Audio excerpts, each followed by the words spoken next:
So I'd like to talk a little bit about inverse operations, which are operations that will undo one another. So for inverse operations, so in math we have four major operations: adding and subtracting, multiplying and dividing. Operations are kind of set up in terms of pairs. Adding and subtracting are inverse operations. They'll kind of undo each other. Same thing with multiplying and dividing. They will undo each other. And math is full of these. These are pretty much the major ones that we're going to be using in a Math 094 course. And in Math 098 we learn some new ones. For instance, squaring and square rooting are inverse operations. And then later on, in for instance a calculus course, you learn some brand new operations that are called differentiation and integration, which end up being kind of inverse operations. So mathematics is full of these. When we're solving linear equations in one variable, we are going to be using inverse operations to solve them. Now to start off with, I'm going to give you equations that are kind of dinky. You should be able to almost look at these and figure out what is the value this variable must be in order to make this equation true. That value for the variable is called the solution to the equation. As opposed to being able to look at the equation and see the solution, the major focus right now is to learn how to write your inverse operations correctly. Right? This is a pretty big math notation that is agreed upon, so that way when we look at each other's work, we can understand what's going on. For Math 094 in Chapter 2, I require that you show every single inverse operation, just so that way I know that you know how to notate that work correctly if you were asked to do so. After we get out of Chapter 2, so in Chapter 3 through the end of the course, you do not have to write your inverse operations if you're comfortable doing them in your head. However, if you choose to write your inverse operations, you do need to write them correctly. So let's talk about what does it mean to write them correctly. When you're solving an equation like this, you want to find where your variable is, which is right here. Now there's going to be two sides to the equation, and how I determine the sides is by where the equal sign is. So this is going to be breaking my equation into a left side and a right side. For the side that the variable is on, that variable is not by itself because of this number right here. So what we're going to do is we're going to use an inverse operation to move that number to the other side. This number that I'm trying to move, I'm subtracting 5, or as we're going to be able to go forward in algebra, we're almost going to be thinking about that as being like a negative 5. So remember when we talked about sign numbers, we had said that if you're writing, for instance, x minus y, this is the same thing as saying x plus negative y. So we said that this subtraction can be kind of pushed toward this second number and thinking about it as being a signed value. The same thing is going on here. As opposed to thinking about this as being x minus 5, I can maybe think about it as being x plus negative 5. This number right here, I want to move to the other side. So if I'm looking at this operation as kind of being a subtract operation, its inverse operation is adding. So to move this number, I'm going to add it to this side. So that'll effectively kind of undo that action. Now, what we're going to learn then is that whatever you do to one side of the equation, you have to do to the other. There's this nice symmetry that's going to be in your work, so that way we can see that the same action happened to both sides of the equation. If you think, for instance, like a balance beam, okay, so like for instance at the store, if you're weighing some items or something like that, and you've got this balance beam, okay, so let's say for instance you have a 5-pound weight over here and a 5-pound weight over here. Right now the scales are in balance. If on one side of the scale you add 5 more pounds, okay, this will make this side heavier, but in order to have the scale remain in balance or remain equal, you have to add a 5-pound weight to the other side. So that's what's happening right here. In order to have the equation be balanced, or to have both sides be equal to each other, if I add a weight to one side, I have to add the same weight to the other side, and that'll keep the scale in balance. Alright, so let's get rid of all that. Alright, so now that we did the same thing to both sides, let's see what we get on the left side and the right side. Now, some students like to put a slash right here to show that that was the inverse operation and those two things are going to cancel each other. You are more than welcome to do that if you want to. You don't have to. What I would ask that you don't do is don't take your pencil and like obliterate that stuff, all right? I need to be able to read what was there. So if you want to, you can just put a nice little slash through there if you want. So over here on the left-hand side, I'm going to be left with x, and over here on the right-hand side, I'm going to evaluate this. So -2 plus 5 is +3. Okay, you should not need a calculator for that. You need to know your signed numbers. And then because I did the same thing to both sides, I can write an equal sign right here. These sides, again, are in balance. Now, at this point in time, we say this equation is solved because I have my variable by itself on one side of the equation, and its coefficient, which is the number sitting in front of this variable, is a 1. We don't have to write that 1, but it is absolutely there. That's what was talked about in section 2.1 in chapter 2. So here's the inverse operation of adding something to both sides. So you can see it's very similar if I wanted to subtract something from both sides. Let's say, for instance, my equation was 2 plus y is equal to -1. So again, I have two sides to my equation, left side and right side. For where the variable is, which is right there, I want to get this number off of this side so I can get that variable by itself. In order to move this 2 then, because this 2 is positive, to move it, I'm going to subtract it. And if I subtract it from this side, I will also subtract it from the other side. So I'm doing the same thing to both sides. Now notice I'm putting this underneath the item that I'm trying to move, so I kind of have everything already nicely organized so I can see who was I trying to interact with my inverse operation. Those two pieces then will cancel because they're inverse operations. On the left-hand side, I will then just have that piece, that y. And on the right-hand side, -1 minus 2 is -3. So then again, we say this equation is solved. Apparently the value for this variable that would make this original equation true would have to be that my y value is -3. Now you don't have to do this, but you can always check your work and make sure that the value is true. So here is my original equation. If I want to check for where my variable is, I'm going to substitute in that -3, and I'm going to ask myself, so I'm going to put a question mark right here because this is what I'm trying to verify, does this left side and does this right side evaluate to the same number? Well, over here on this left side, 2 plus -3 is -1.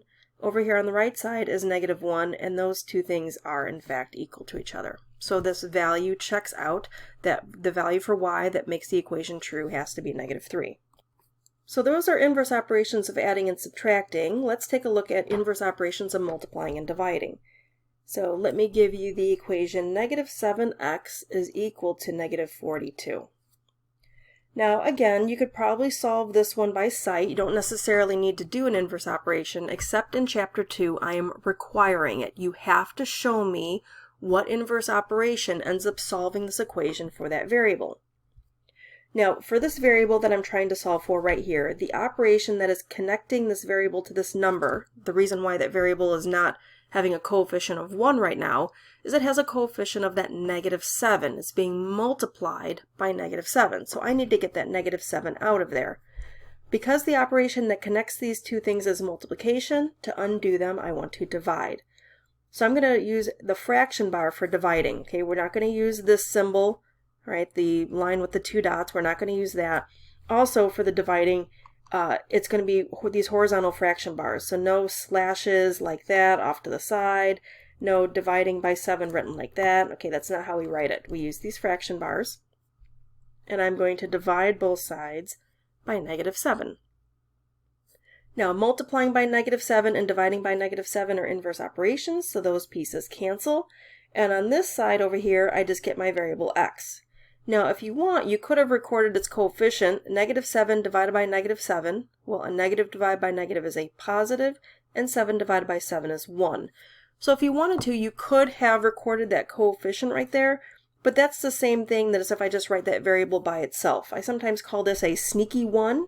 Okay, it is technically sitting right here in front of the variable, because every variable has a coefficient. We just don't have to write it. If you wanted to leave it there, though, you are more than welcome to. All right, so this is what I would call a sneaky 1. Okay, it's sitting there, we just don't normally write it. What do I get over here on the right-hand side? Well, a negative divided by negative is a positive, and then 42 divided by 7 is 6. So then again, this is the solution to the equation. If you wanted to, you could leave that one right there. It's not a big deal. But here's where I can see the value that makes this original equation true is x has to be positive 6. That's using the inverse operation of division. Now let's talk about the inverse operation of multiplication. So my equation is going to be y divided by 7 is equal to 20. Now to undo dividing by 7, I'm going to multiply by 7. This is the only inverse operation that is not written on the line below. So notice all of these other ones, this is written on the line below, written on the line below, written on the line below. Multiplication will not be written on the line below, it will be written on the same line. To undo dividing by 7, I want to multiply by 7. Okay, so I'm going to multiply both sides by 7. Now I want you to pay attention to how to record that multiplication. You can either use the dot or parentheses. No x, right? In an algebra class, x cannot be used for multiplication because x usually will represent the variable. The other thing is I want you to pay attention to where the dot is. On this side, I put the dot in between this original expression and my number that I put in here. On this side, I put the dot between the original expression and the number I put in here. You don't put the dot right here. Okay, when I want to multiply, for instance, 2 times 3, I don't write it as 2 times 3 and put the dot there, right? Okay, you put the dot in between the elements that you want to multiply. So the same thing right here. If I want to multiply these things, you don't put the dot in front. You put the dot right here in between the elements. All right, so again, these are inverse operations. If you want to, you could put a nice little slash right there showing that those pieces cancel. On the left-hand side, my variable y will fall out. On the right-hand side, 20 times 7 is going to be 140. And because I did the same thing to both sides of the equation, this remains in balance and I can record that equal sign. So we're seeing then that the inverse operations of adding, subtracting, and dividing are all written on the line below. Multiplying is written on the same line as the original equation. Now, I want to talk about one last one that's going to be maybe a little bit tricky. We're going to undo multiplying with some more multiplying. So here's an example. 2/5 n is equal to 9. This 2/5 is connected to this n technically through multiplication. And you would think, well, if I wanted to undo multiplication, maybe I would use division. So you would think, okay, well, I want to divide both sides by 2/5. Now, that is correct. Dividing does undo multiplying, and these two pieces will cancel, but then the question is, what in the world is this? That notation is really complicated. It's so complicated, in fact, in mathematics, we give it a special name. We call that a complex fraction. It's a fraction embedded inside of a larger fraction. And we don't like complex fractions. They're notationally ugly. So we're going to avoid introducing a complex fraction if we can. And we absolutely can on this problem. We don't need to introduce complex fractions. So as opposed to introducing this complex fraction, which is yucky, we are going to, as opposed to dividing both sides, we're going to do some more multiplication.